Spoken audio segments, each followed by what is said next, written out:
on science.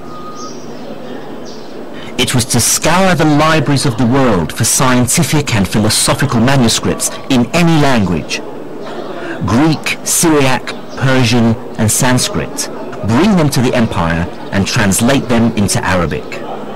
This became known as the translation movement.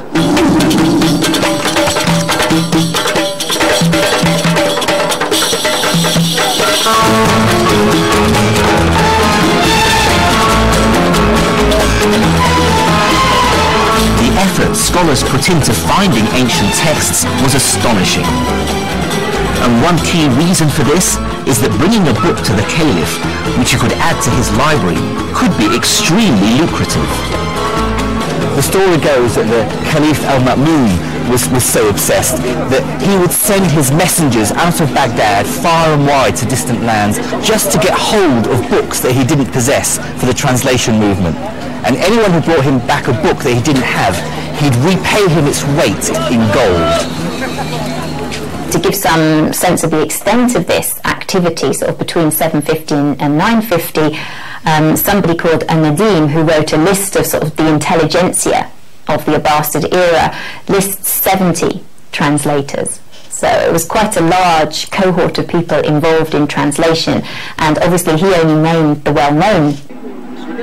They could get up to 500 gold dinars a month, which is probably around $24,000, which is a huge sum of money for what they were doing. It was a very, very prestigious, well-paid, well-patronized activity.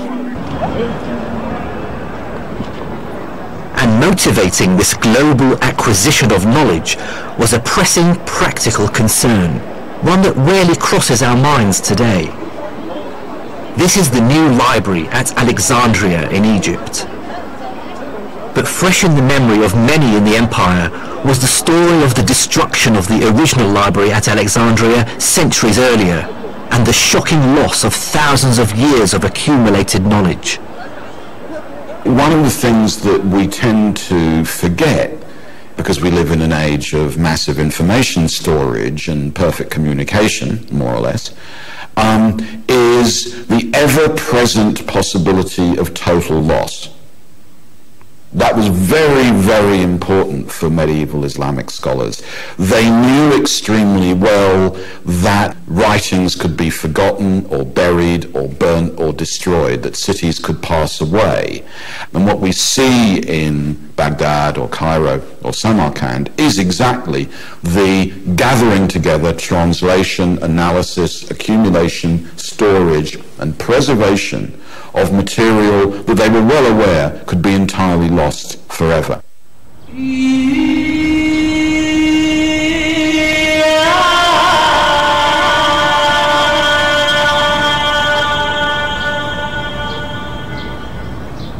And if there was one branch of knowledge that everyone, from the mighty caliph to the humble trader, wanted to preserve and enhance, it was medicine.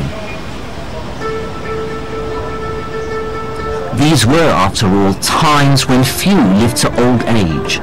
Writings from the time remind us that what we might consider a relatively minor infection today could be a death sentence.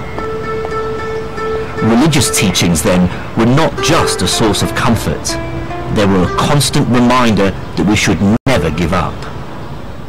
In the Hadith, which is the collected sayings of the Prophet Muhammad, it says, مَا أَنزَلَ اللَّهُ دَاءً إِلَّا وَأَنزَلَ لَهُ دَوَاءً, which means that God did not send down a disease without also sending down its cure.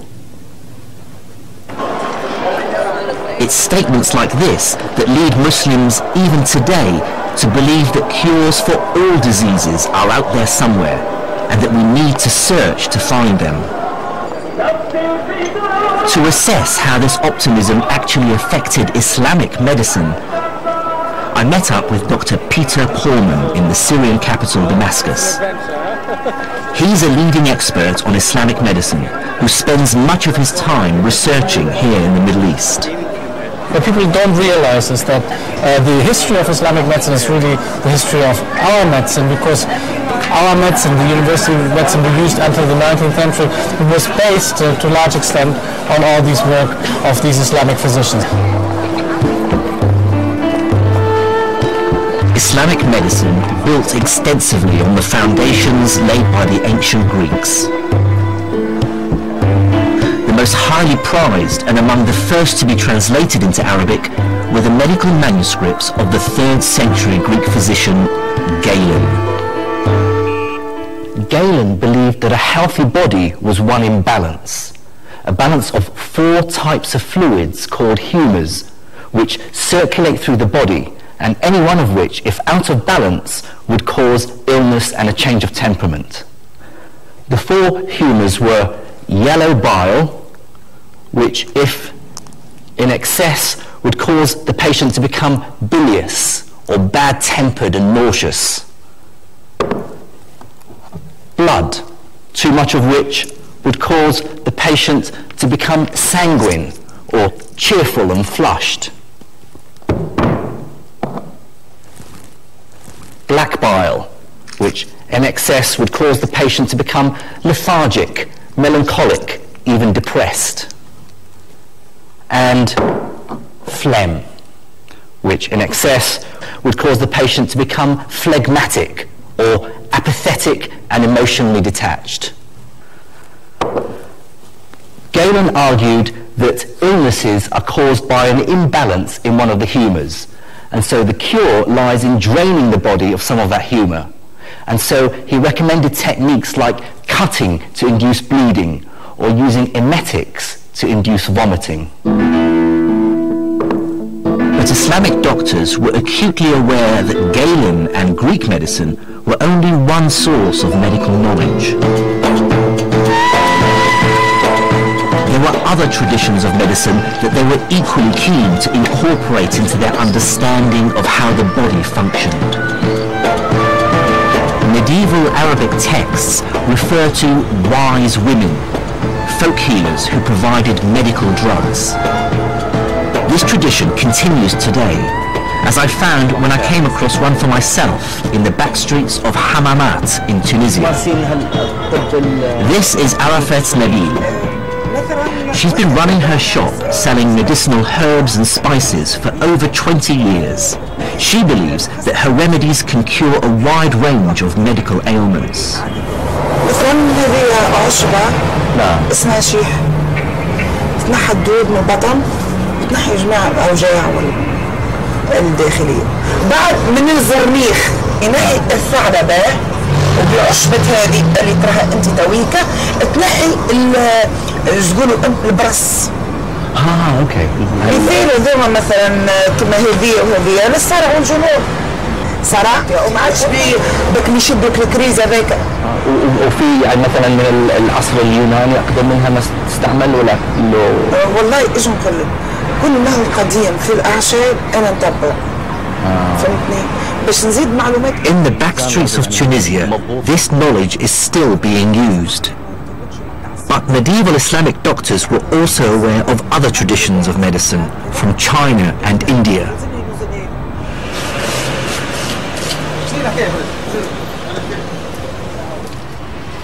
And yet another tradition of medical guidance came from within Islam itself, and takes some of its ideas from the Quran and some from the collected sayings of the Prophet, the Hadith. In a bookshop in Monastir in Tunisia, I found a copy of a very popular book, available right across the Islamic world. This book is called The Prophet's Medicine, and see how old it is. The author was born between 691 and 751 Hijri, which placed in the 14th century.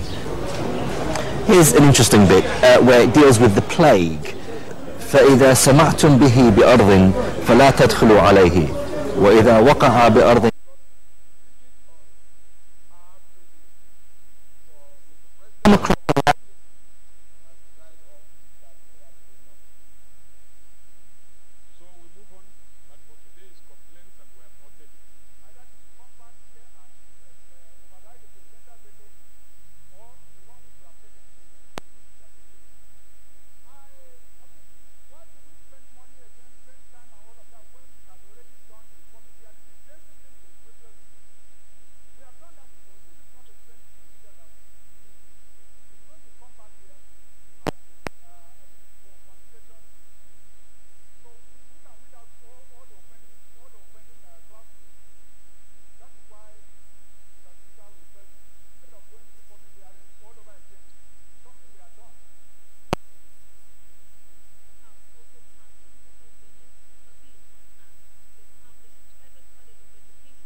stipulated in the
known in the West.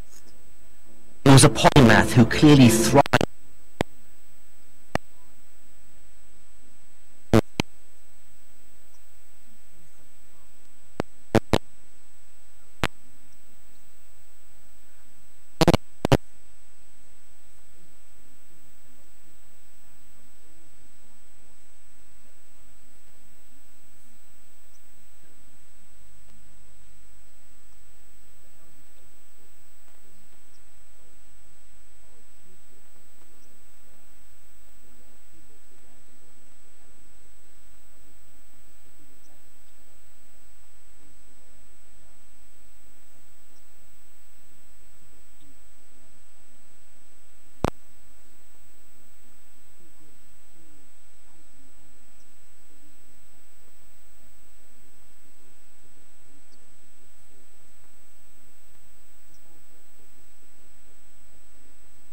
Yet the general principles. So it's all about how the human body works, you know, how diseases work in general. The second book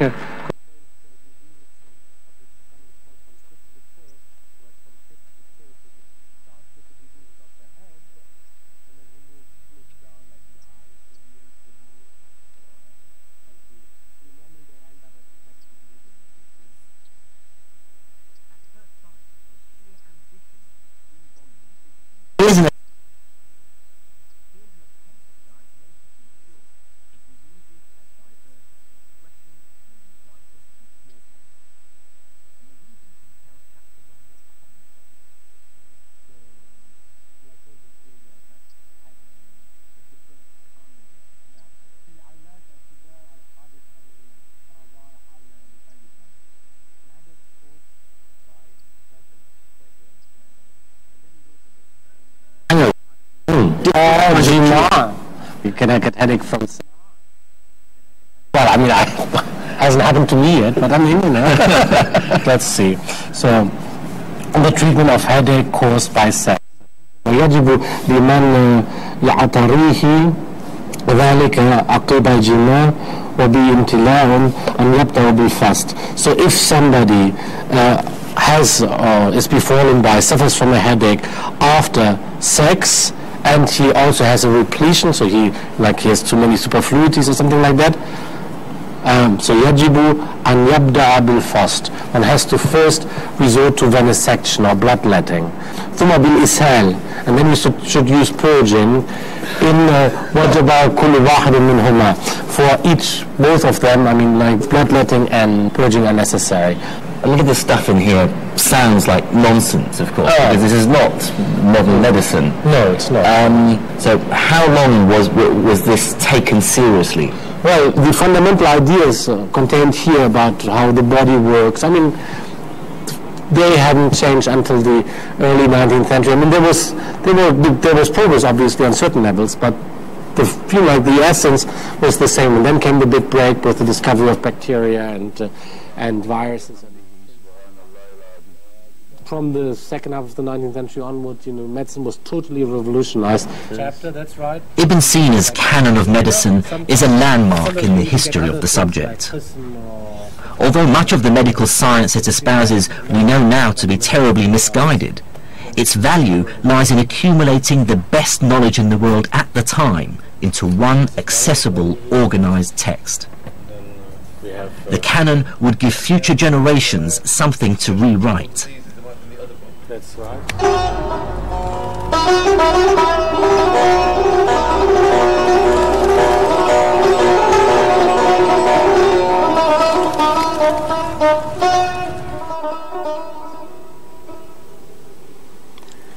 Cataloguing the world's medical knowledge has clear and obvious benefits. But the Islamic Empire's obsession to uncover the knowledge of أعوذ بالله من الشيطان الرجيم بسم الله الرحمن الرحيم والصلاة والسلام على رسول الكريم السلام ورحمة الله وبركاته. My name is Harun Thani. I am welcoming you to another edition of Ramadan Diet, particularly living in the month of Ramadan, which is your favorite segment.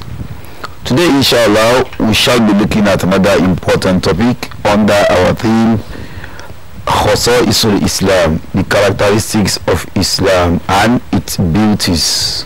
We've looked at various parts of the beauties of Islam.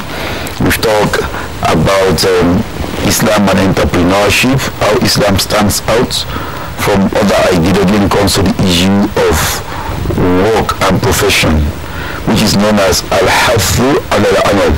Today, inshallah, we'll be looking at another important aspect of our life, which revolves around our being, particularly the most dignified, if I want to use that word, of human being, the women, the position of women in Islam.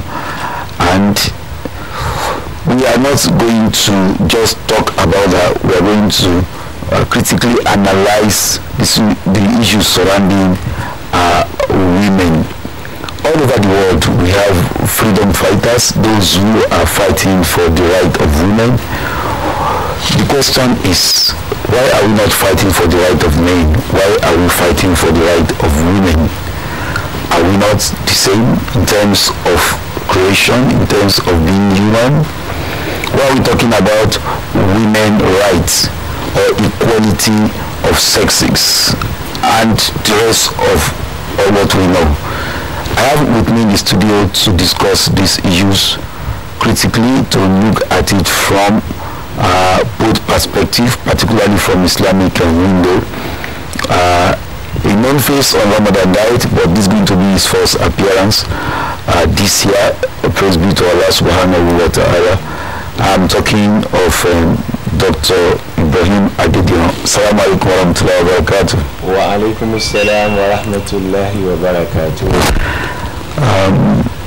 I would say it's now a year since we met, inshallah, and alhamdulillah that we parted then both in body and spirit, and here we come again, inshallah. May Allah subhanahu wa ta'ala protect us, be with us, and accept our contributions as ibadah. It's nice having you on the program again. Dr. Ibrahim Adediran is PhD in counseling psychology. Position of women, or how does Islam, position of women in Islam, or how does Islam dignify women? Alhamdulillahi Rabbil Alameen, wa salatu wa salam ala khayru khalqi Sayyidina wa Maulana Abdullahi Muhammad bin Abdullahi sallallahu alayhi wa sallam wa ala alihi wa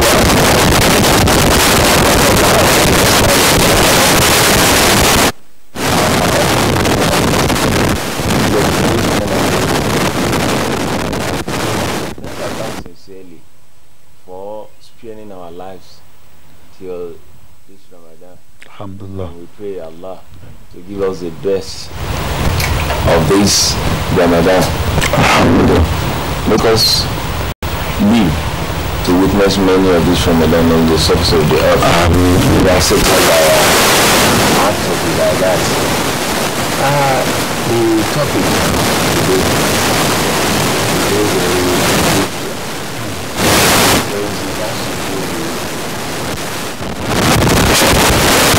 women.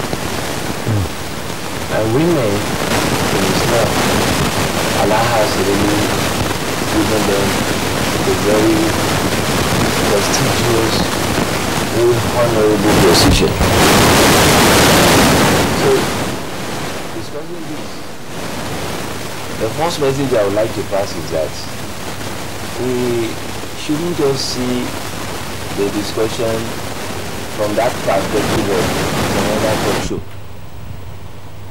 We want also have a kind of paradigm shift from whatever ideologies that our environment might have completed in us, so that we revert back to the ideal ideology.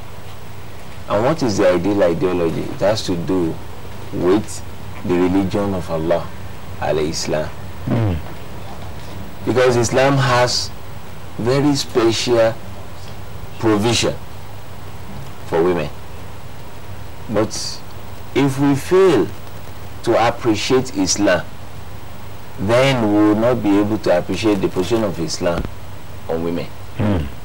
So why the whole world seems to be looking at the issue of women from another perspective is because they fail to understand Islam as a way of life, a life to live, not something you do by accident, not something you do when you feel like.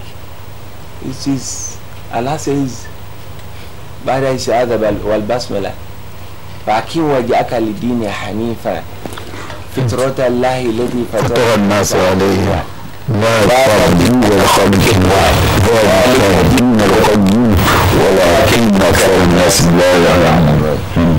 Set your face للدين حنيفا, the religion that is upright, that is standing on all issues and in all ramifications. فطرة الله التي فطر الناس عليها, the will of God, the pattern through which Allah created the entire human being. Allah says, لا تبديل لخلق الله.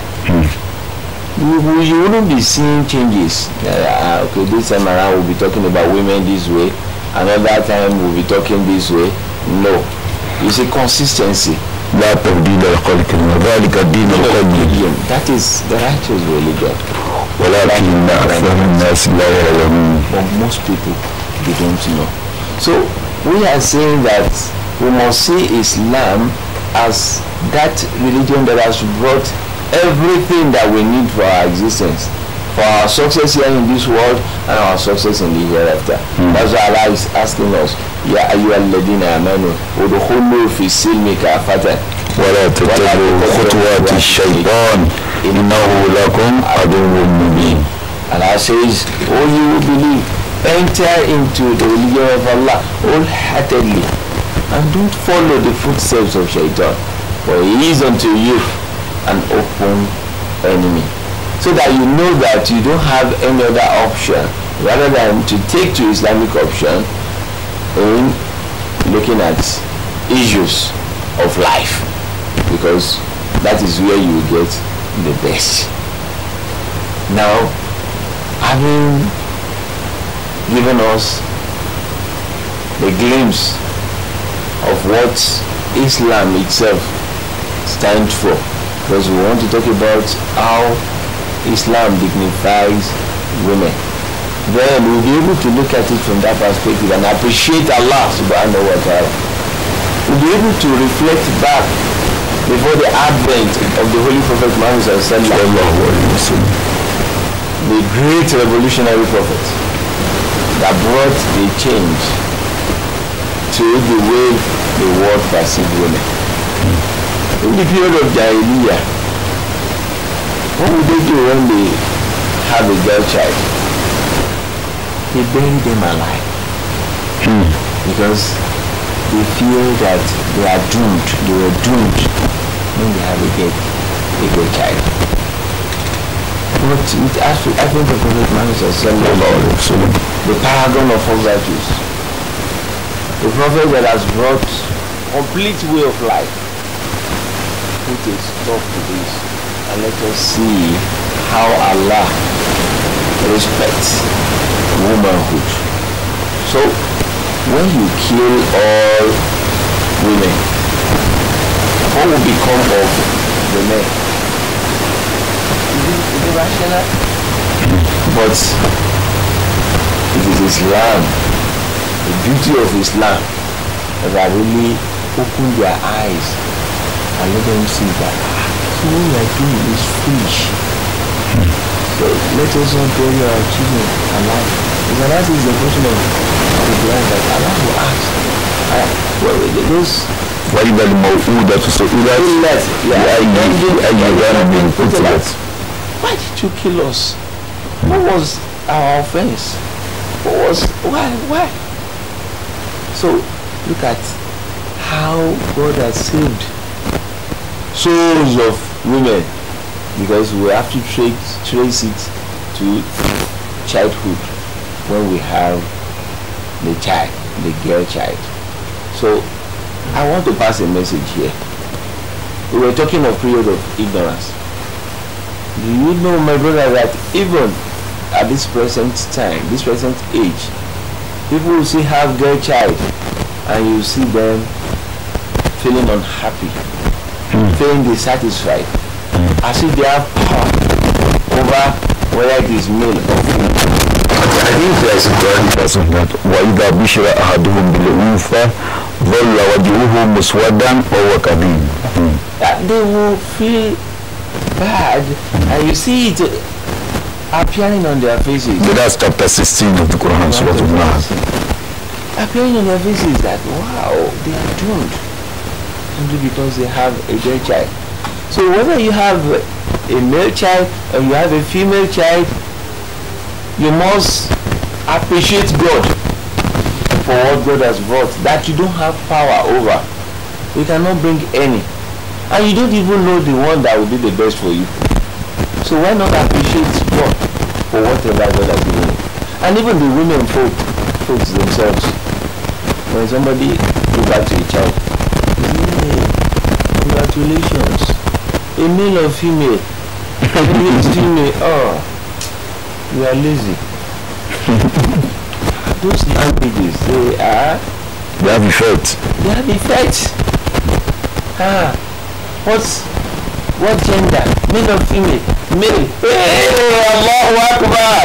Very, very powerful. Very strong. Very, very strong. These are aberrations that we must allow to go with the period of Jahiliyyah. So, having said that, very, very imperatively, a girl child will pass through about 4 stages, if not more. Stage number 1, child custody. When you give back to a child and the child is now grown, who will take charge to train that child in the way of Allah, to give her orientations about the religion, to guide her so that environmental hazards will not hijack her. Remember the case of Maryam, when Allah subjected the people then to a kind of competition, when they were struggling, who was going to take charge of Maryam. That's Quran chapter 3 verse 44. How ayyuhum yakfulu Maryam? Which among them is going to take care? Them would take care of Maryam. And surprisingly, it was Zechariah that Allah had chosen, that you will be the one. When they were throwing the collar, and it was his own, I was able to stand. That's how Allah chooses.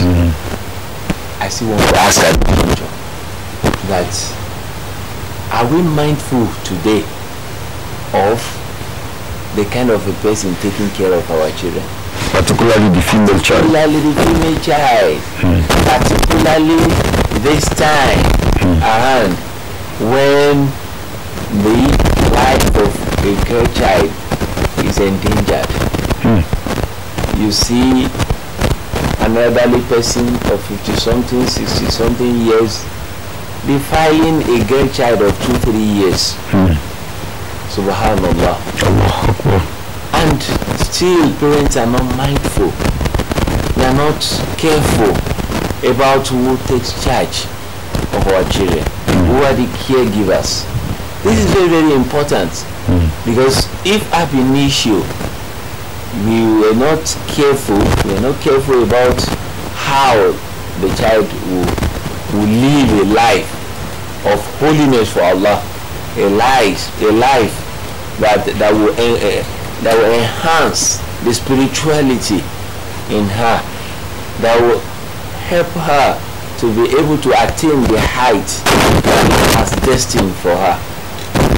we can truncate the body by our negligence. Message for parents out there: we must a gay child lives a very fragile life, so we must give them special attention and special treatment. Okay, this is part of the dignity Islam accord to women. On that note of giving a girl child special attention and treatment because of the position Islam has put, we would go on a very short break. When we come back, we shall continue discussion on Islam dignifies women. Please don't go away.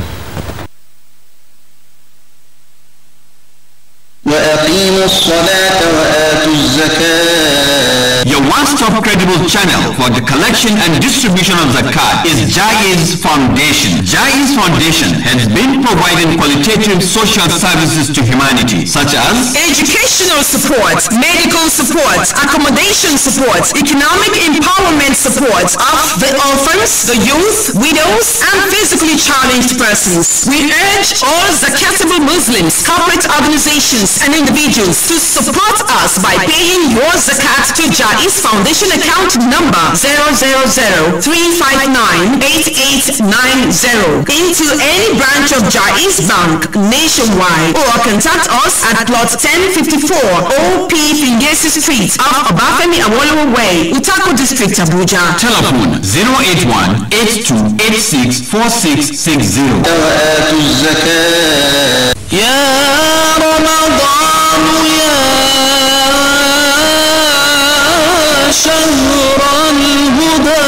It's another blessed month of Ramadan. It is a season that offers unequaled mileage and widest opportunity to maximize rewards from Allah. Take advantage of the endless opportunity by sponsoring any of our spiritually rewarding segments on Ramadan Diet. Tarawih prayers from the Kingdom of Saudi Arabia, living in the month of Ramadan, interactive segment which broadens your knowledge in Islam. Our call to prayer in 3 segments are also open for sponsorship. For sponsorship and advert placement, please call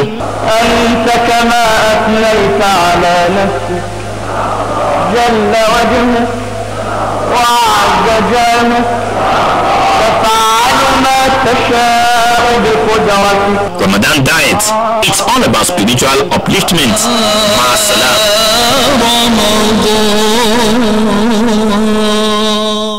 Assalamu alaikum wa rahmatullahi wa barakatuh. This is Takamu Special, a program sponsored by African Alliance Insurance PLC, showing daily on the station.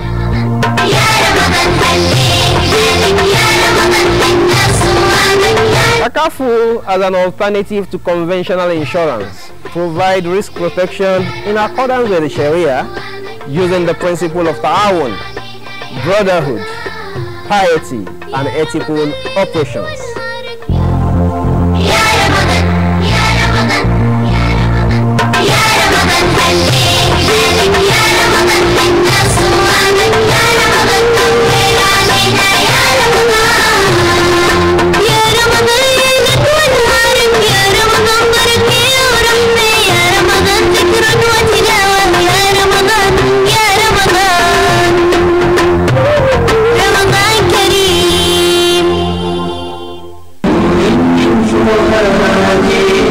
Do you want to remain relevant and sustain the growth of your business using ultra-modern machines for improved productivity? Well, look no further, because YKM Products Limited has in stock various industrial machines to help you achieve your business objectives. Our machines are of top quality standard with 6-month warranty on mechanical parts and technical support. Contact us today at YKM Products Limited.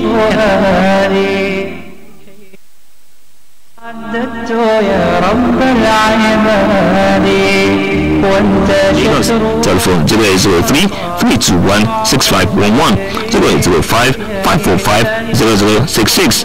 YKM Products Limited, home of industrial machines.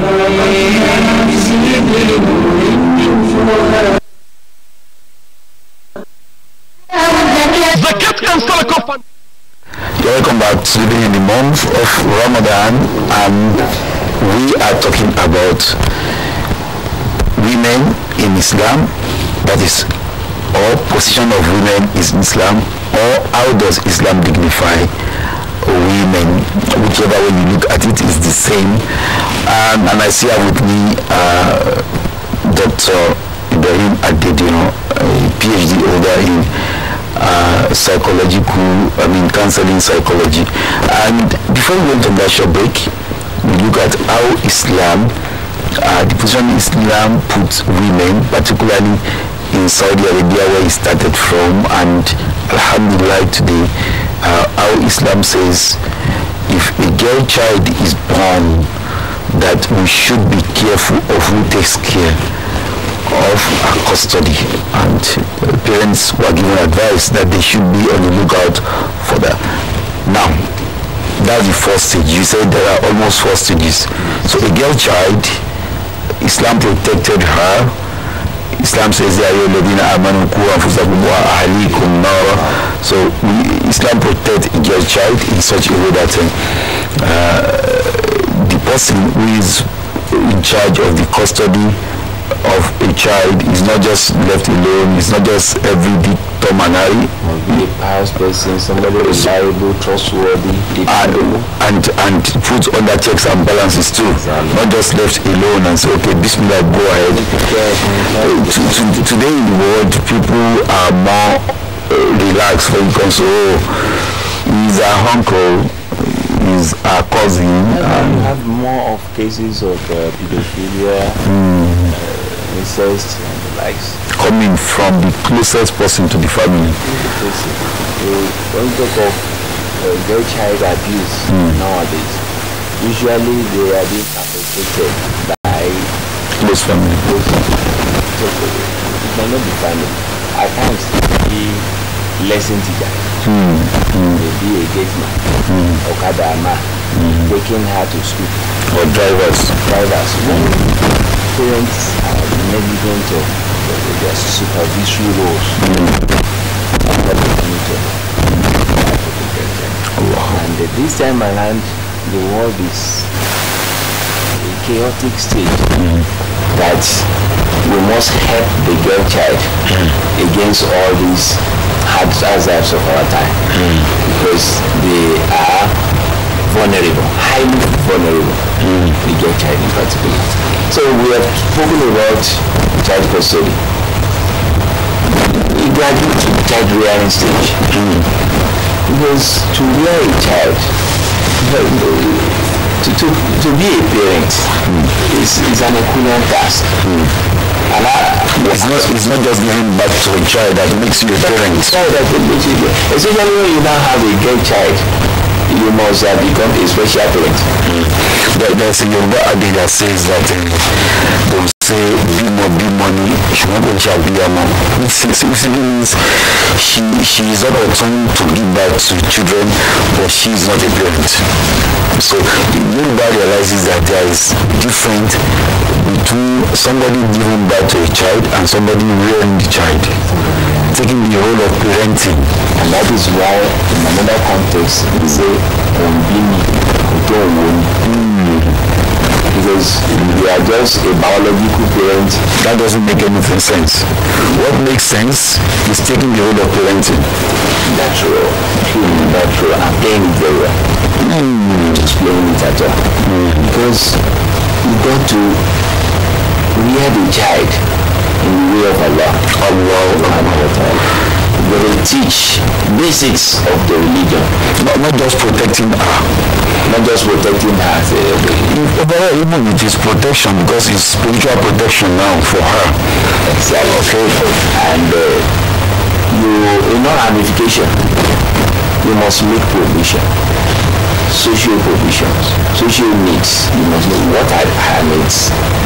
You must equally know her psychological needs. Because some people will say, I've been taking care of her, I give her money, she goes to school, I take care of payment fees. No, it's not sufficient. You must be there for your girl child. Usually by their nature, they are more emotional, and they need a kind of emotional attachment. So if you allow a girl child to get attached to a wrong hand, then the parent is doomed for that.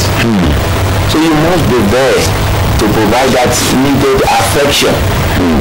that the Prophet would do for the children. The time to play with them, the time to cuddle them, be with them, let them learn from you, because what they are learning from what you are doing is far greater than what your utterances are.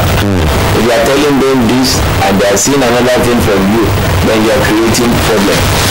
So particularly when you are hearing a girl child, you must be very careful. Give her sound education. Don't say she's a girl, she's going to hang up in the kitchen. Why will I invest my money on her? The thoughts of Dahiliya period. That is that. The Prophet has taught us that طلب العلم فريضة على كل مسلم. To seek knowledge is incumbent on every Muslim, that is a child, a male or female. Because Allah has created, when you go to Quran chapter 49 verse 18, Allah says emphatically that إِنَّا خَلَقْنَاكُمْ ذَكَرًا وَأُنثَى. We have created you, male, female. Allah eventually said the purpose. So that you can get just for identification purpose, not for discrimination purpose. When you discriminate against their child, you are creating problem ab initio for the child. So when we are talking of education, the education has to be awesome, because the goal is to build a pious girl, a pious lady, a pious woman. Because Allah says that inna akramakum indallahi atqakum. So the interest of God is that piety in you. So when you hear a girl child, you must be also, when you talk of wholesome education. If you give Western education without Islamic education, it's not wholesome. And even the Western education we are talking about, do you know it has 3 domains? Okay. The cognitive, the affective, and psychomotor domain. So if you take care of the cognitive aspects, that is knowledge based alone, without the affective that has to do with attitude, behavior, then there will be problem for the girl child. Look at how Islam takes care of a girl child, so that you equip and empower her well, adequately well for that matter, for the journey ahead. Then the psychomotor. Let a girl child learn necessary vocations that will help her to be self-dependent in the future. That a girl child will not go a-begging and now get exposed to dangers of men. You could see. So when we are talking of knowledge, it has to be awesome. You give Western education, you must give Islamic education. That is primary. That is highly fundamental, because through that she will learn how to live the life of this world and how to work for the hereafter. Then when we talk of wholesome knowledge that will become functional, whether you are there or you are no longer there, the child will know how to live a meaningful life. That's what we are talking about. Then when we talk of knowledge, we're also talking of wisdom. Then we are talking of Furqan, the discerning mind. The trio must work together for a child. When we look at the life of Maryam, Allah described in Quran chapter 66 verse 12, you will appreciate Allah for what he has done. مريم ابنة عمران التي أحسنت فرجها ونفخنا فيه من روحنا وصدقت بكلمات ربها وكتبه وكانت من القانتين. ومريم ابنة عمران, Maryam, the child, the daughter of Imran, التي أحسنت فرجها, that preserves our chastity. فنفخنا فيه من روحنا. Then Allah in His infinite mercy bestowed on her the power of inspiration. وصدقت بكلمات ربها وكتبه. And through that she became highly intelligent. so that she could understand the scripture of Allah, she could assimilate the message of Allah, she could internalize the message of Allah and act accordingly. And that is what is needed for your girl child. That is what you must provide for your child. And she was obedient to the call, bound to the will of Allah, highly respectful. And when a girl child lives such life, she is protected against all forms of evils around her. Spiritually, she is protected. Socially, she is protected. When a girl child doesn't know how to behave, doesn't know how to respect others, there will be problem on the journey. Let us move from child rearing to a kind of nature nurturing stage. That is when you'll be dependable, you'll be trustworthy in the task of home building and by extension the task of nation building. That is how it can respect women. For that beautiful submission. On that note of equipping a woman with everything Islam has to offer, we'll draw the curtain on today's episode of living in the month of Ramadan, and I think you might have gained a lot from this discussion, the position of women in Islam, or how Islam dignifies women. Is that not here for coming onto the program? That's one of Allah reward you abundantly. So we move on to the next segment, which is Wise Ladies Forum. Please do enjoy it.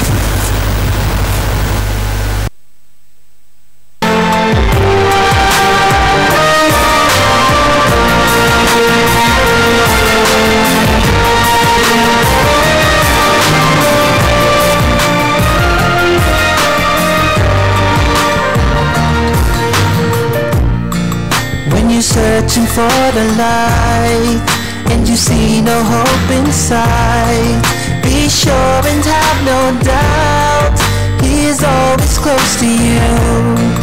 He's the one who knows you best, He knows what's in your heart. You'll find your peace at last if you just have faith in Him. You're always in my heart and mind, your name is mentioned every day. I follow you no matter what. My biggest wish is to see you one day. 'Cause I believe, I believe,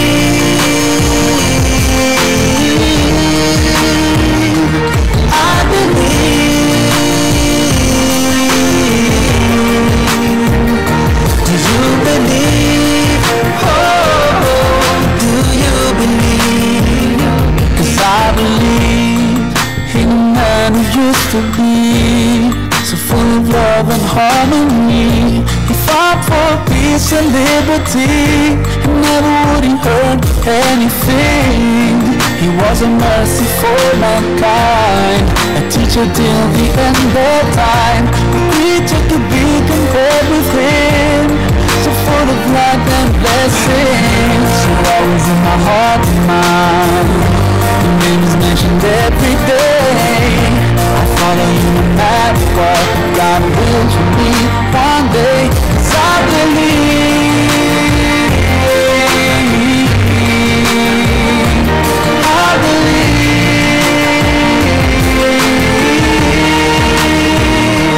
I believe.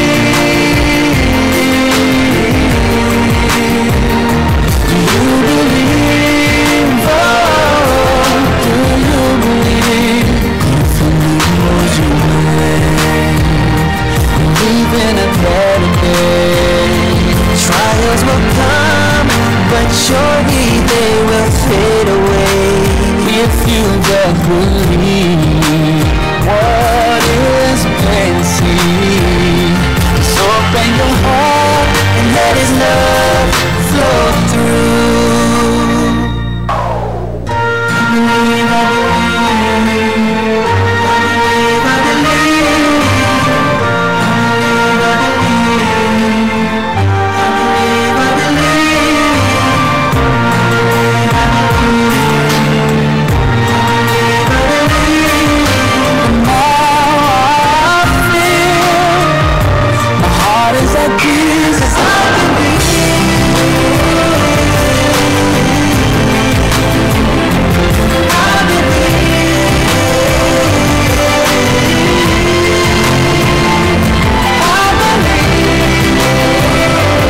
أنت للعينين ضي أنت عند الحوض ري أنت هاد وصفي يا حبيبي يا محمد يا نبي سلام عليك يا رسول سلام عليك يا حبيب سلام عليك صلوات الله عليك.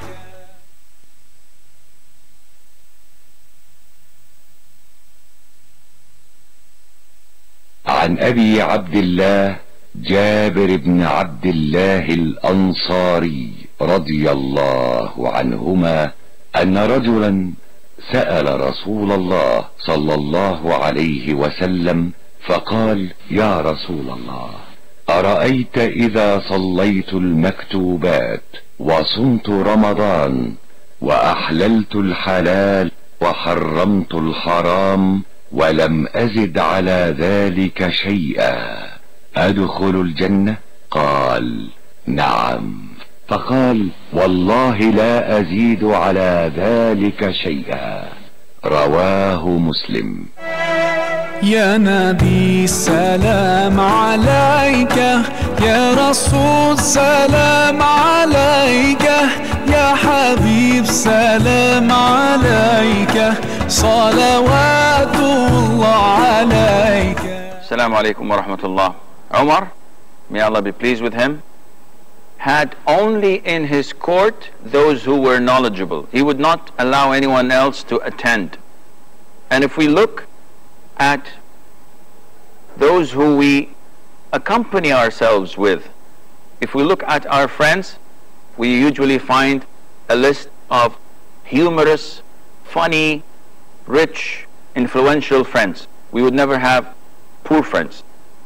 We would never have friends who would constantly, continuously reminds us of the day of judgment, of hell, of Allah's wrath. We don't want this. We want someone who tells us the latest jokes, who knows the latest movies, who has an iPod with the latest songs. These are our friends who we feel proud to know, not knowing that these friends are leading me to hell, not willing to understand, not willing to hear the advice of those who are sincere. Umar was not like this. He only gathered those who with knowledge. And among them was Ibn Abbas, for example. And Ibn Abbas is Abdullah ibn Abbas ibn Abdul Muttalib. He is the cousin of the Prophet ﷺ. He was a young child, but he was a learned child at the time of the Prophet ﷺ. He was about 15 or 16 years old when the Prophet died ﷺ. And the Prophet supplicated for him. And he said, "Oh Allah, علمه التأويل وفقهه في الدين." He said, "Oh Allah, teach him to understand and interpret the Quran and give him understanding in jurisprudence. Give him understanding of Islam and the religion." And that is why he was one of the greatest scholars of Islam. Umar, may Allah be pleased with him, with a difference of 40 or 50 years between their ages, used to always let him attend his court. And the companions complained to Umar. And they said, "Umar, our kids are grown-up men. They're in their 30s. And they've seen the Prophet ﷺ as well.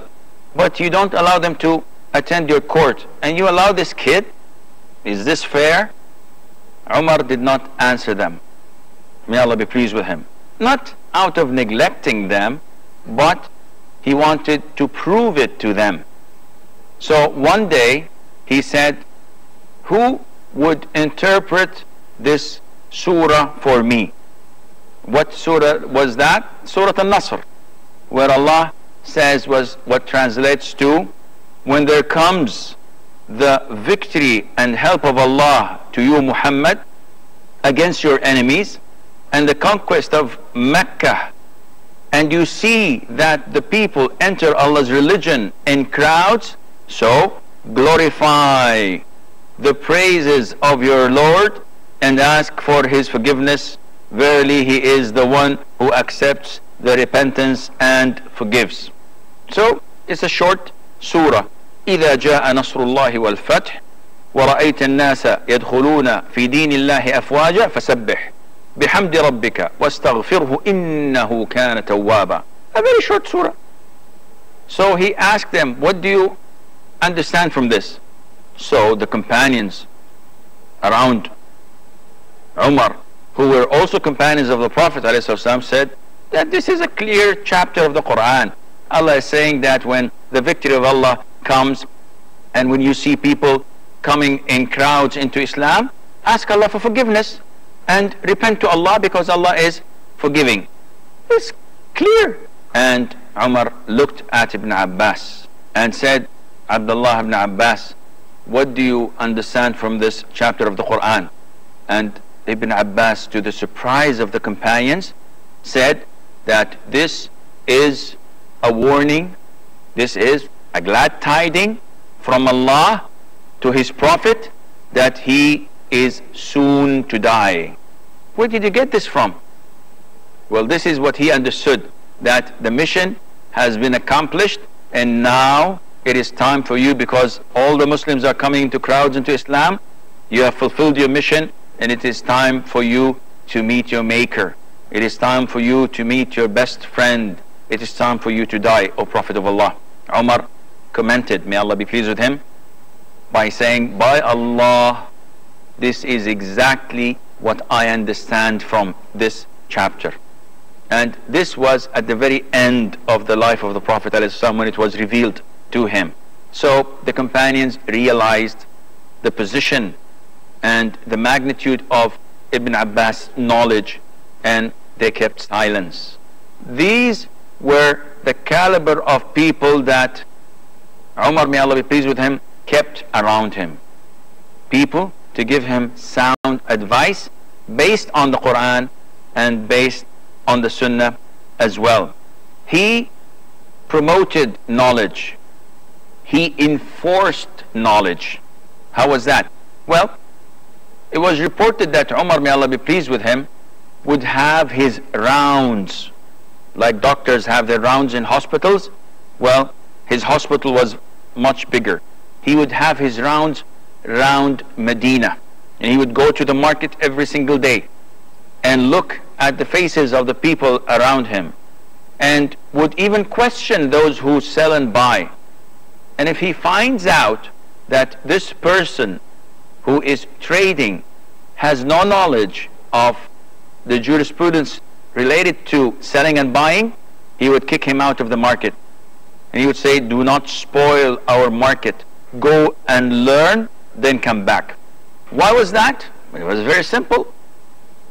The jurisprudence of commerce and trading is extremely important, because if you do not master it, you may face the danger of falling into riba. You may sell something that does not belong to you. You may engage yourself in transactions that are not lawful. And this is exactly what's happening in today's markets. Now, this market plunge, this recession, what caused it? Definitely not the Muslims. Definitely not Al-Qaeda. Then who caused it? It was caused due to the people's dealing with what does not please Allah Azza wa Jal. Capitalism is based on interest, on mortgages, on insurance, and all of this is against Islam. It's completely prohibited in Islam, and that is why they were severely hit by it, but while the Muslim banks, with the grace of Allah Azza wa Jal, was not affected.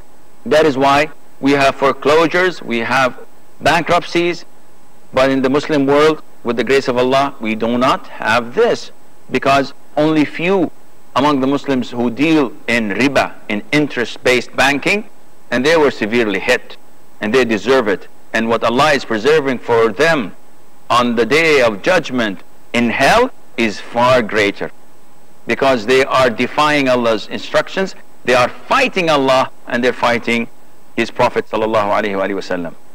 That is why Umar was very clear in this. No one would spoil our markets. Go and learn, then come back. And he used to have his stick with him when he did his rounds. So whenever he saw someone doing something that was un-Islamic, he would hit him on the head with his stick just to reprimand him and say, do not spoil our markets. Not only that, he would do his rounds in the night time, and one would not imagine the amount of Allah's blessing in his life. How did he spare the time? He used to go and do his rounds in the market. He used to judge between Muslims. He used to lead the prayer, and he used to send the armies and guide them and follow their strategies and plans. And he used to fast all day long. He used to pray night prayer.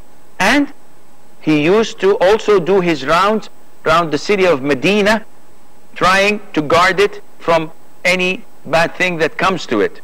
When did he get time to sleep? Was this a human or a robot? He was a human. But the blessing we do not get from our bodies, from our strength, from our knowledge.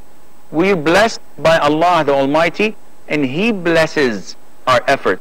It's not I who does this. It is not my strength or my knowledge. It is the grace of Allah the Almighty who gives me the power to do what I'm doing. And this was Umar, may Allah be pleased with him. He used to do his rounds, and he used to guard people.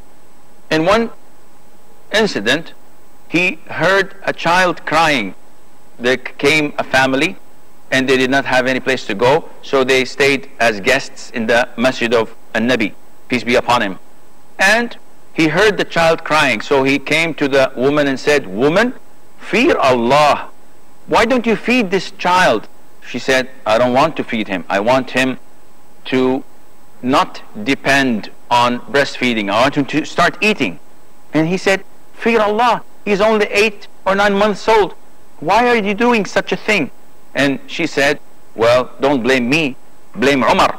Umar, may Allah be pleased with him, said that any born child would not have his portion, his allowance from the treasury, from Bayt al-Mal, until he depends no more on breastfeeding. So as long as he's being breastfed, then he will not have from Bayt al-Mal. That's why I need the money, and that's why I'm trying to stop him from suckling.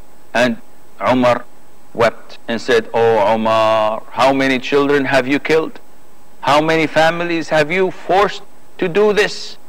And he immediately wrote to all his kingdom, to all the Muslim state, that the allowance is to be given to all, young and old, breastfeeding and those who are children. There is no difference among them at all. This was Umar. He was doing one of his rounds, and he heard a woman saying to her daughter, "Mix the milk with water so that quantity would increase and we would get more money for that." This was at night time. They didn't have any concrete walls. Anyone could hear what's going on in these houses. So the daughter said, "You know that Umar forbade this and considered this to be cheating." The mother said, "Come on, get off it. And how would Umar know about us? Umar is in his place, in his house. He doesn't know anything what we do. So do as I tell you. Mix the milk with water." And the daughter said, "If Umar does not see us, Allah surely does." Umar, may Allah be pleased with him, was astonished with her reply. And that is why he asked his son to marry this daughter, who was a no one. He instructed his son to marry her because she was trustworthy, and she feared Allah, and she knew that Allah the Almighty was watching. All of this was done in his lifetime, in 10 years and 6 months. He would do his rounds, and whenever he heard something, he would correct it. Whenever he heard a woman complaining that her husband has gone for jihad, for war, he would limit it and say no one would leave his wife for more than 4 months or for more than 6 months. He would correct whatever shortcomings took place in his reign. This was Umar ibn al-Khattab, may Allah be pleased with him. And this is all the time we have, so until we meet next time, fi amanillah, wassalamu alaikum wa rahmatullahi wa barakatuh. يا نبي سلام عليك، يا رسول سلام عليك، يا حبيب سلام عليك، صلوات الله عليك. يا نبي سلام عليك، يا رسول سلام عليك، يا حبيب سلام عليك، صلوات الله عليك. يا نبي سلام عليك، يا رسول سلام عليك.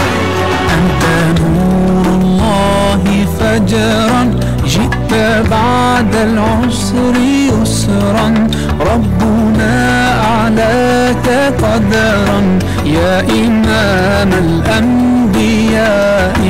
أنت في الوجدان حي، أنت للعينين ضي، أنت عند الحوض ري، أنت هاد وصفي، يا حبيبي يا محمد. يا نبي سلام عليك، يا رسول سلام عليك، يا حبيب سلام عليك، صلوات الله عليك.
month of Ramadan.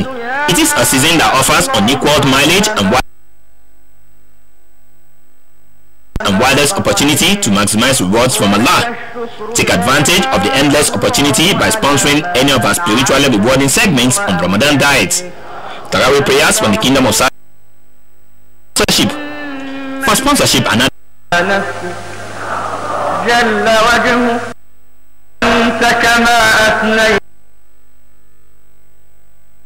advert placement, is called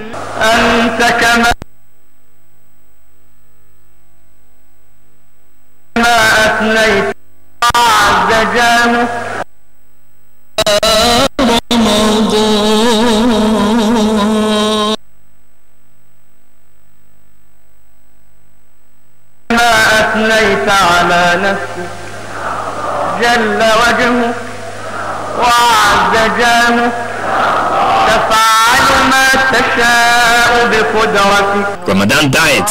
It's all about spiritual upliftment. Ma salam.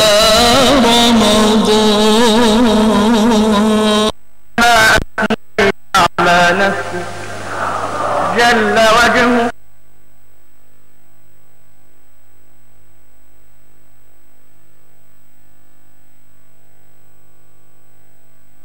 trans fat and high level of cholesterol, both of which are not good for a healthy diet. That's why I use Power Oil for my family. An oil with zero trans fats. وأقيموا الصلاة وآتوا الزكاة. Your one-stop credible channel for the collection and distribution of zakat is Jaiz Foundation. Jaiz Foundation has been providing qualitative social services to humanity, such as educational support, medical support, accommodation support, economic empowerment support of the orphans, the youth, widows, and physically challenged persons. We urge all zakatable Muslims, corporate organizations, and individuals to support us by paying your zakat to Jaiz Foundation account number 000-359-8890 into any branch of Jaiz Bank nationwide, or contact us at plot 1054 OP Fingesi Street off Obafemi Awolowo Way, Utako District, Abuja. Telephone 081-8286-4660. وآتوا الزكاة.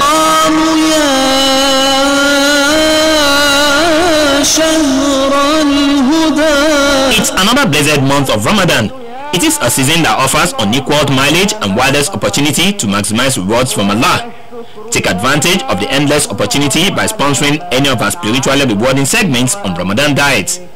Tarawih prayers from the Kingdom of Saudi Arabia, living in the month of Ramadan, interactive segment which broadens your knowledge in Islam. Our call to prayer in 3 segments are also open for sponsorship. For sponsorship and advert placement, please call أنت كما أثنيت على نفسك جل وجهه وعز جاهه تفعل ما تشاء بقدرتك. Ramadan Diet. It's all about spiritual upliftment. Ma salam.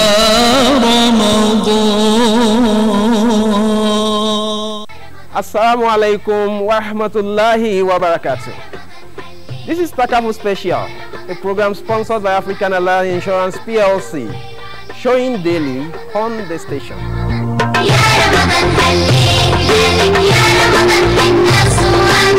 Takafu, as an alternative to conventional insurance, provide risk protection in accordance with the Sharia, using the principle of ta'awun, brotherhood, piety, and ethical operations.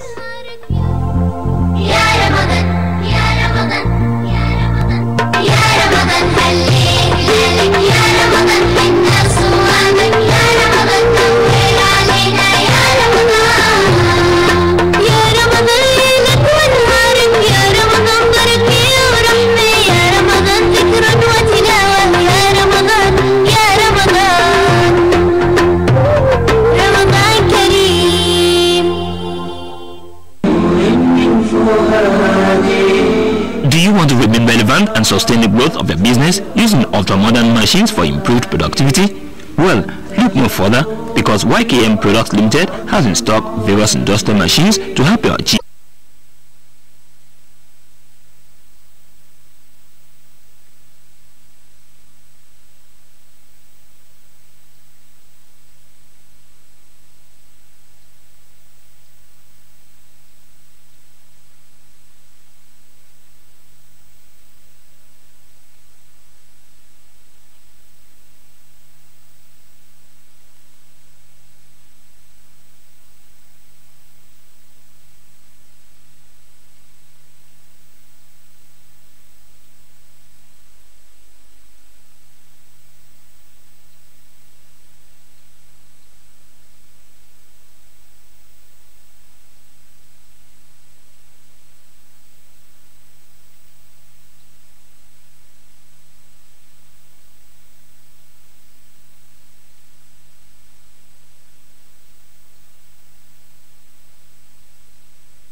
so beautiful. The playing stars go floating past, obeying His will. To Allah belongs the earth and sky, so wonderful. All the oceans wide, the mountains high, the animals. Looking at the sky, so many million miles over space and time, there is only one God.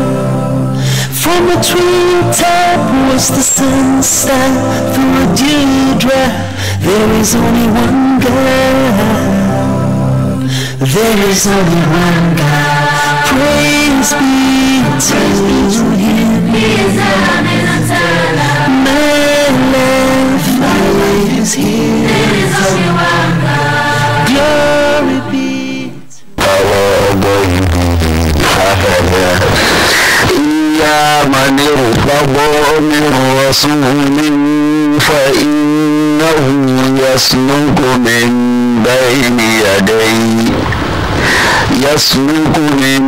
بين يديه ومن خلفه رصدا ليعلم أن قد أبلغوا رسالات ربهم وأحاط بما لديهم وأحصى كل شيء عددا. Alhamdulillah, with those words of Al-Quran, verses of Quran from Surah Al-Jinn, welcome you back to the last segment of Ramadan Day. Today, the 16th day of Ramadan. We give glory to Allah that we have 14 more days or 13 more days to go. Now we are descending the top of the mountain to the bottom. May Allah subhanahu wa ta'ala make our landing easy. Allah. I have with me Malam Abdulakim Qasim, descending together at the top of the mountain. Is that Allah? Thank Allah subhanahu wa ta'ala who has brought us far. It's not easy, 16 days down the line, just like yesterday. Alhamdulillah. You are welcome to the interactive segment of the program Ramadan Diet. At this segment, you have opportunity to call in to answer some of our questions in order to win for yourself wonderful prizes, courtesy of some of our sponsors and supporters. Many thanks, inshallah, to sponsors and supporters like MTN Nigeria for giving us the MTN pencil case. We also have copies of the Quran from YKM, Lace Fabrics from Prism Nigeria Limited, Eleganza for giving us coolers. We also thank Alaja Sharifa Olawipo and many other supporters like that. So you have the opportunity to bring in some gift items that you want to give out to your fellow Muslim brothers and sisters in Islam. The number to call to be part of the segment is 03329. We already have a caller on the line now. Hello, Assalamu alaikum. Oh, this is another problem. I can hear you. I think it's a female voice, but it's very faint. Please just try to speak up and then maybe. Okay, Alhamdulillah. Hello, Assalamu alaikum. Oh, sorry for that. Jamming of calls. Assalamu alaikum. Same problem. Number again is 08033297441. So yeah, we say Jazakallah khair to Allah Sakina for giving us hello. Our donation, she don't need to mention that as far as she is concerned. Allah reward her abundant. To Atanzil too, we say Jazakallah khair to them at Tanzil School, inshallah, all the way from Ibubu. Assalamu alaikum. Your voice is very far away. I can hear you, but only me can hear you. I know, but your voice is not as loud. It's not your fault anyway. I think it has to do with the network. I'm sorry. I have to take that out. Okay, Madam Ablaki, what do you want to give to people under elementary. Assalamu alaikum. Okay, we can hear you now. What's the name of where you're coming from? Can you repeat that, please? Can you repeat your name again?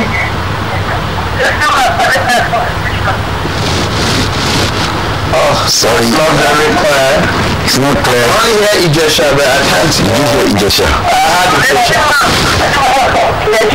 Alima. Alima from Ijesha. Okay. Taslima. Allah. Taslima from Ijesha. Okay. Do you want elementary or advanced? Elementary, Mama Blackie. Okay, the 9th day of the Hijjah is known as what? That is a particular activity that is, is that? Hello? I said the 9th day of the Hijjah is very, very popular among Muslims. For what? There is a particular activity that holds on that day. The 9th day of the Hijjah. The Hijjah, the last month of the Hijjah calendar. Yes, that is a particular activity that holds on that day all over the world. That day is repeated for something. What is that day called? The 9th day, the 9, number 9, 9th day of the Hijjah.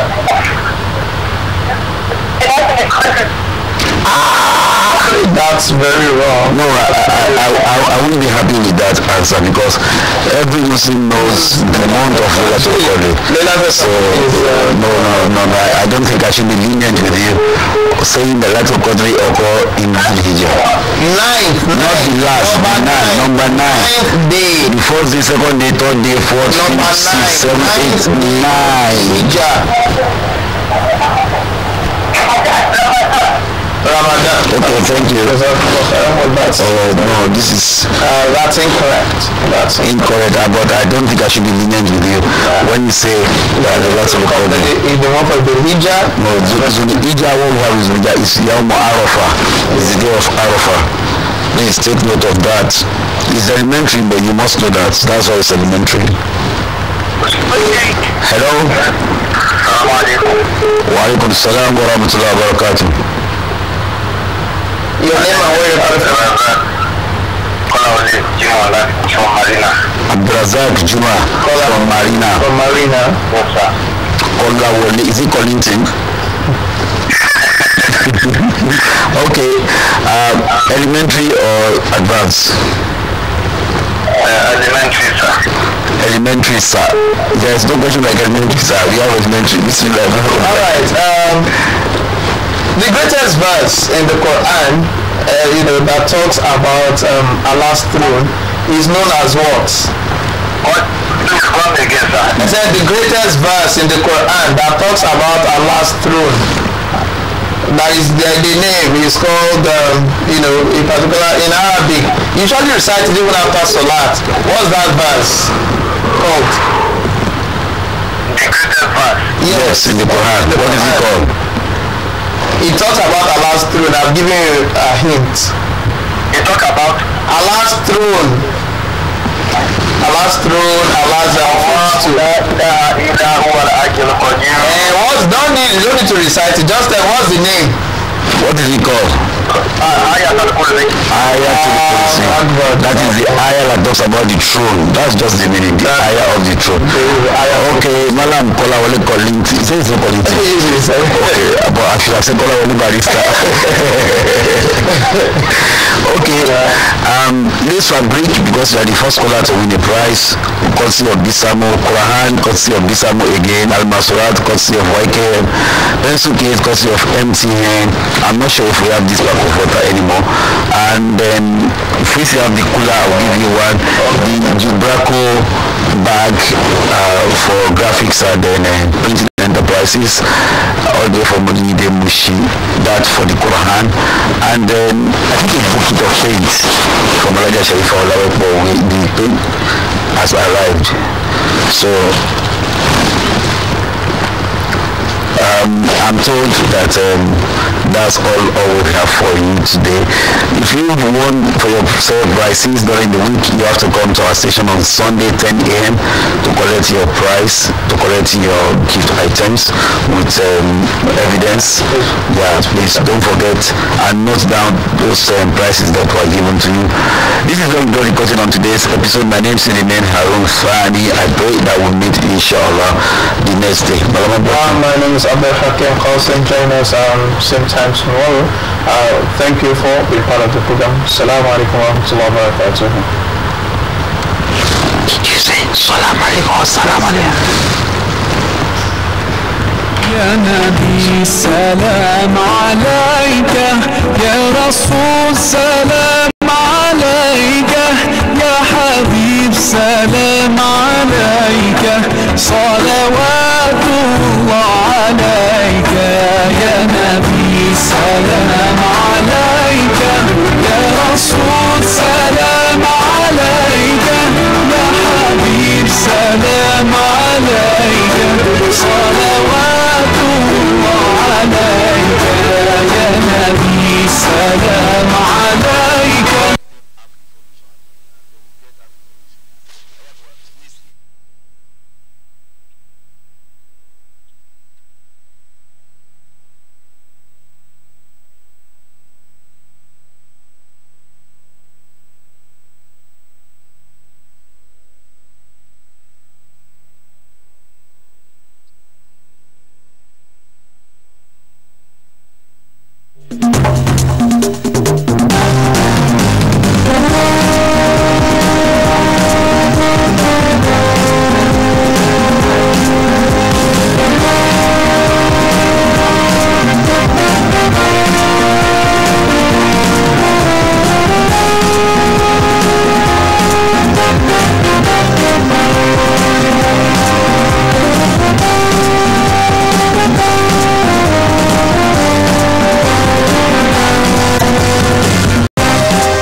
NTA2Lagos Network Center.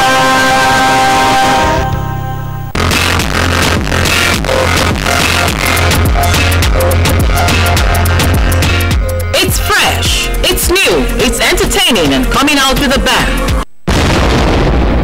Tomorrow stars hitting your screen.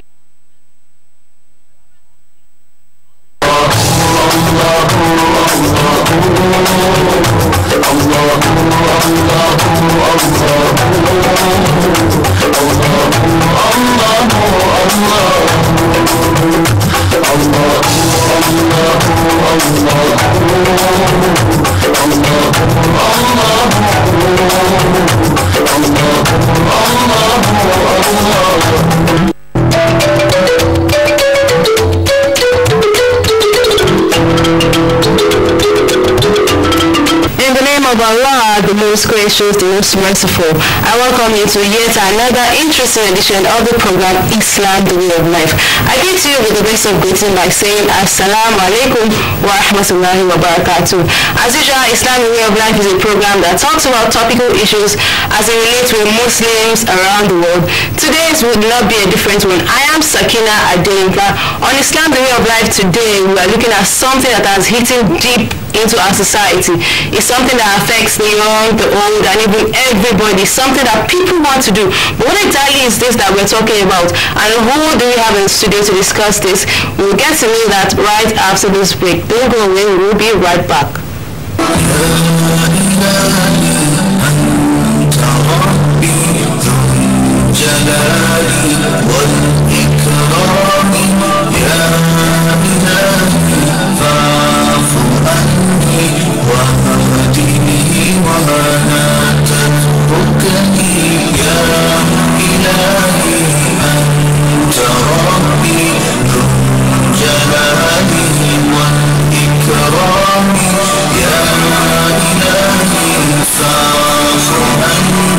Welcome back. If you just joined us, this is Islam, the Way of Life. As I said before we went on that break, today we are looking at something that has hidden deep into our society. The topic for today is the evils of zina. And with me in the studio, I have a very, very important person who will discuss this topic. I have Ustaz Abdul Hakim Qasim Okpadijo. He is a teacher and educationist, and he's also the Imam of Ikosi Sheri LCD Central Mosque.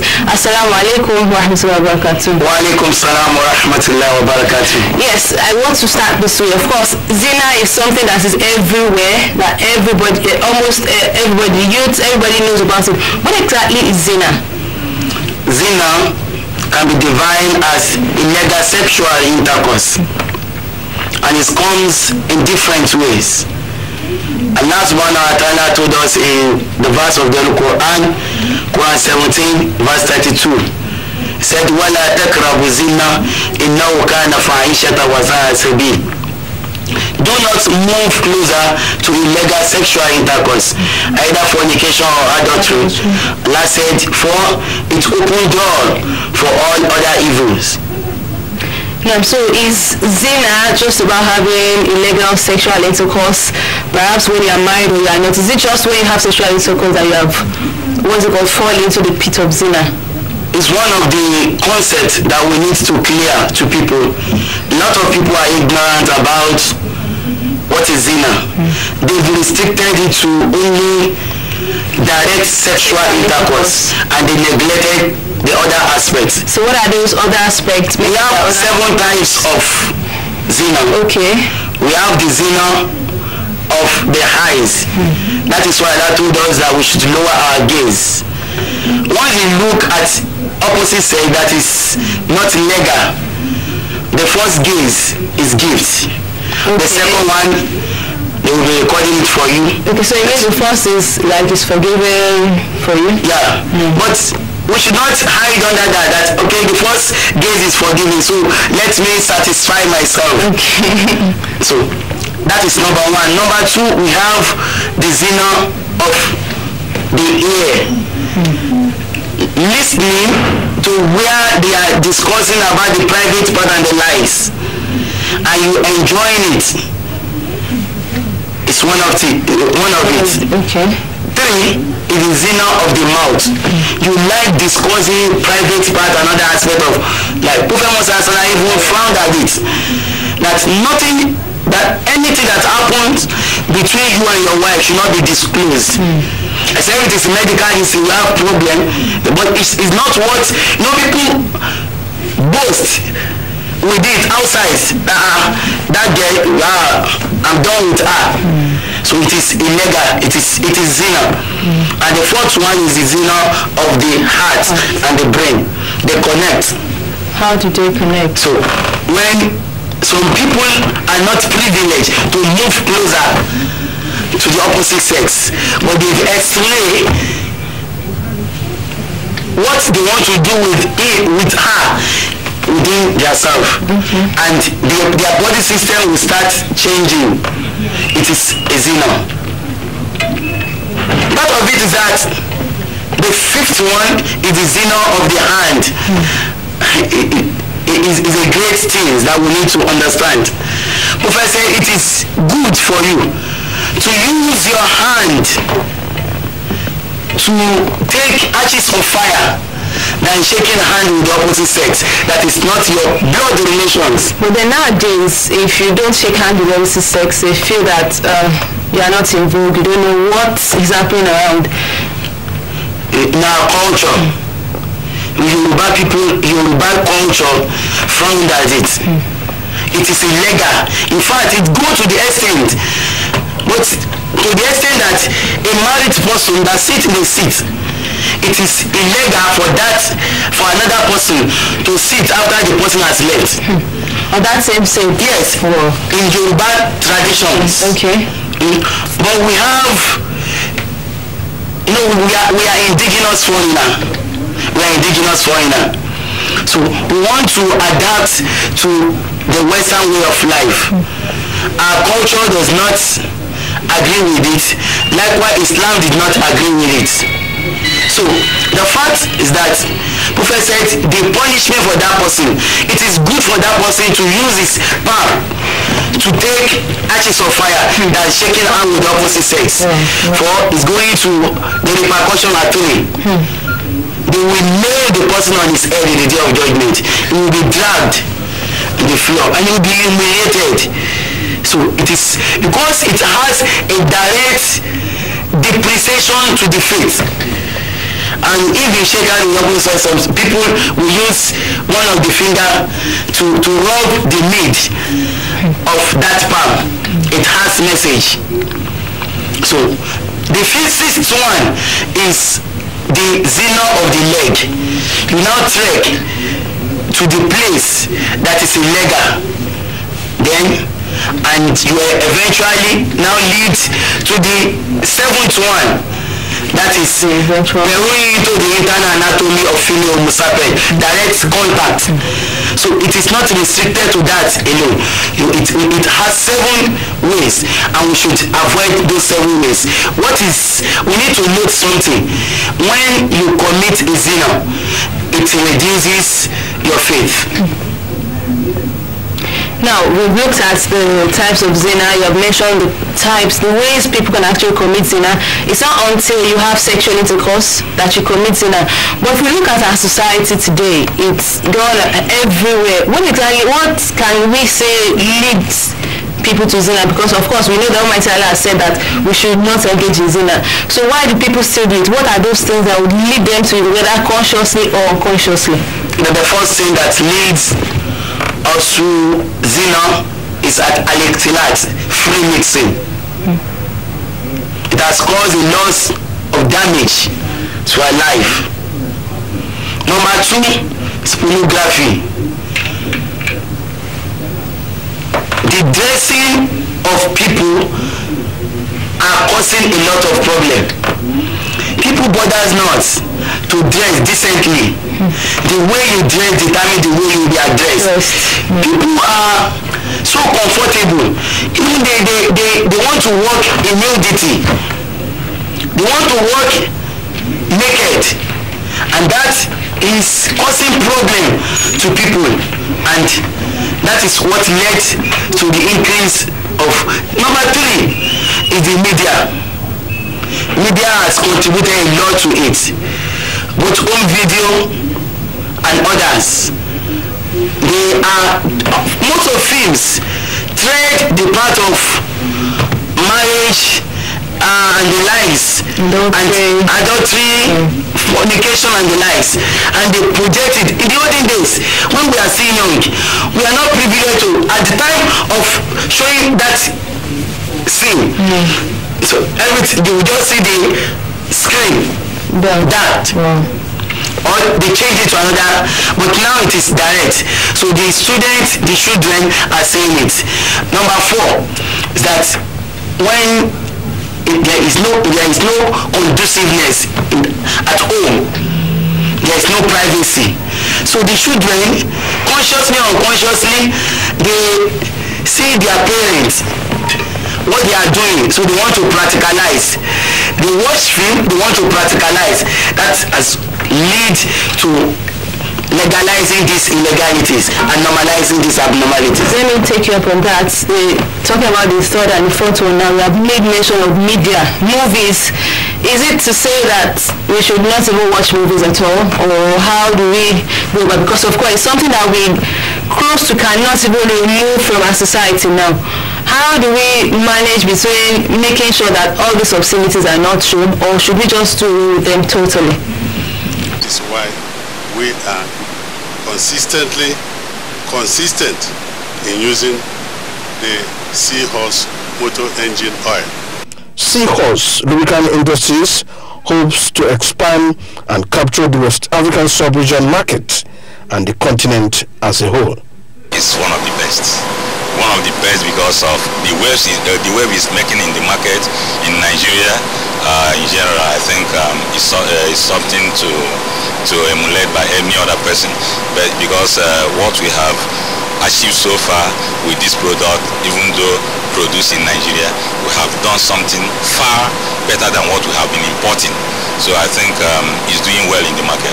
Yes, as we are speaking, I have obtained my certificate that has to do with they call ETLS, ECOWAS Trade Liberalization Scheme. We have gotten that. We are ready to move. We are good to go. We are good to hit the Cotonou market, Ghana market, and all the rest of West African markets. We are good to go.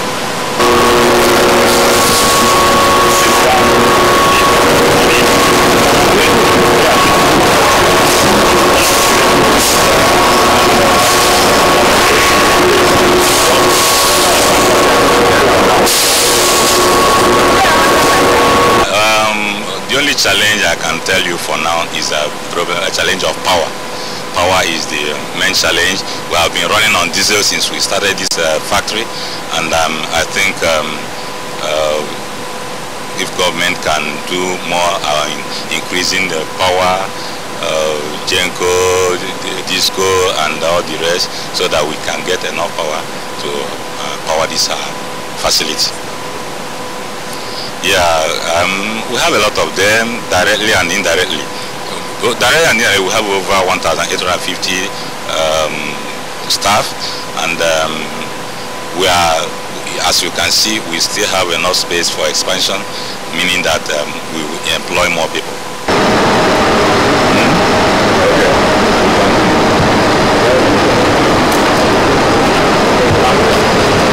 Each product has a separate pack.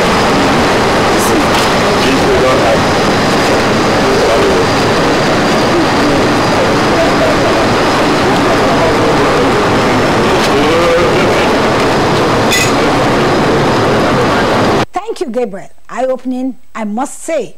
Lubricant manufacturers like Seahorse can stay afloat and even strengthen their position by enhancing awareness and educating users on the importance of frequent lubricant drains as well as using of appropriate lubricants.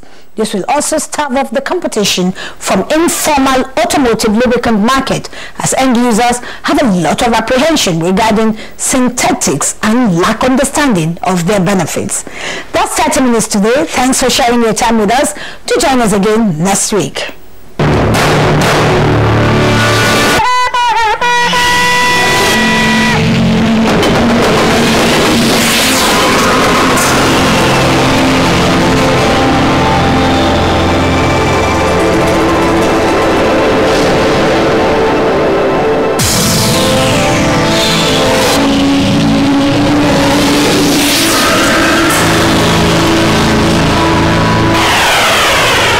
NTA, you can't do it.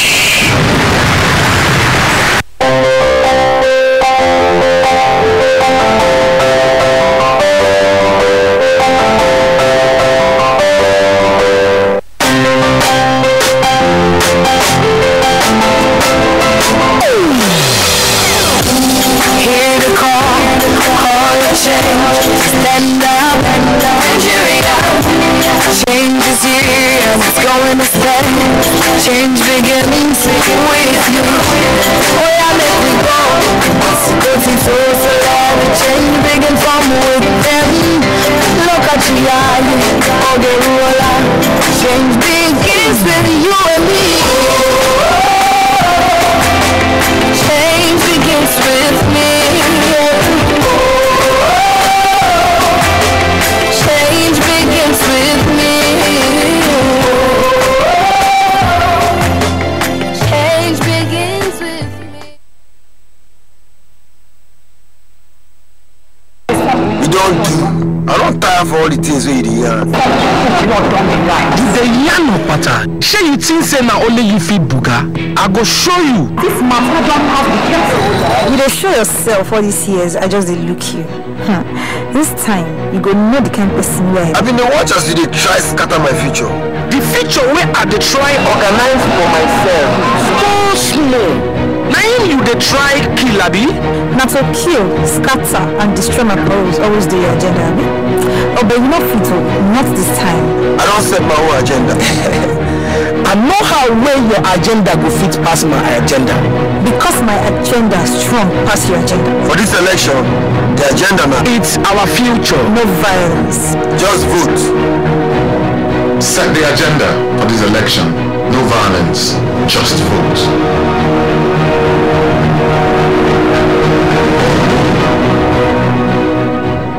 My name is Natu Baba, and some people they say I'm a superstar. But to me, the real superstars are the people who they go vote for the candidate of their choice without violence. You understand? So for this upcoming election, be my superstar. Go out, go vote. No fighting, no violence.